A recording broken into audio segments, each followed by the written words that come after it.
because the owners of this country don't want that. I'm talking about the real owners now. The real owners, the big wealthy business interests that control things and make all the important decisions. Forget the politicians. The politicians are put there to give you the idea that you have freedom of choice. You don't. You have no choice. You have owners. They own you. They own everything. They own all the important land. They own and control the corporations. They've long since bought and paid for the Senate, the Congress, the state houses, the city halls. They got the judges in their back pockets.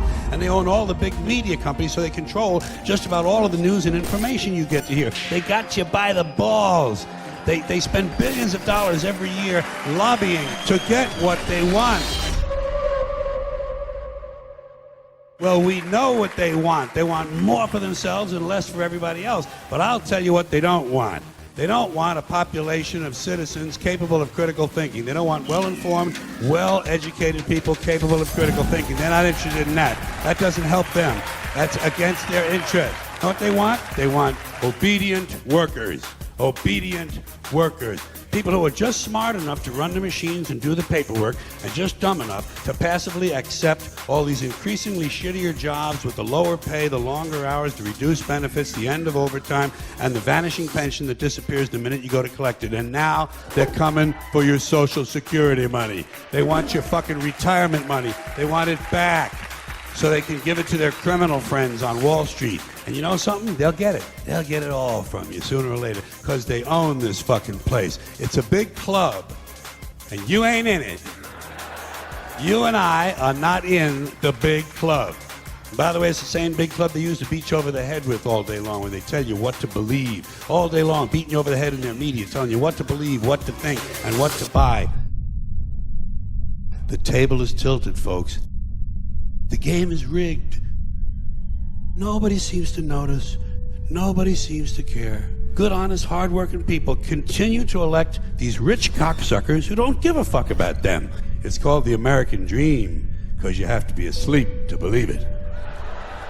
Human beings are nothing more than ordinary jungle beasts, savages, no different from the Cro-Magnon people who lived 25,000 years ago in the Pleistocene forest eating grubs off of rotten logs. No different. Our DNA hasn't changed substantially in 100,000 years. We're still operating out of the lower brain, the reptilian brain, fight or flight, kill or be killed. Now, we like to think we've evolved and advanced because we can build a computer, fly an airplane, travel underwater. We can write a sonnet, paint a painting, compose an opera. But you know something? We're barely out of the jungle on this planet. Barely out of the fucking jungle. What we are is semi-civilized beasts with baseball caps and automatic weapons. It just seems to me, that only a really low IQ population could have taken this beautiful continent, this magnificent American landscape that we inherited. Well, actually, we stole it from the Mexicans and the Indians, but hey, it was nice when we stole it.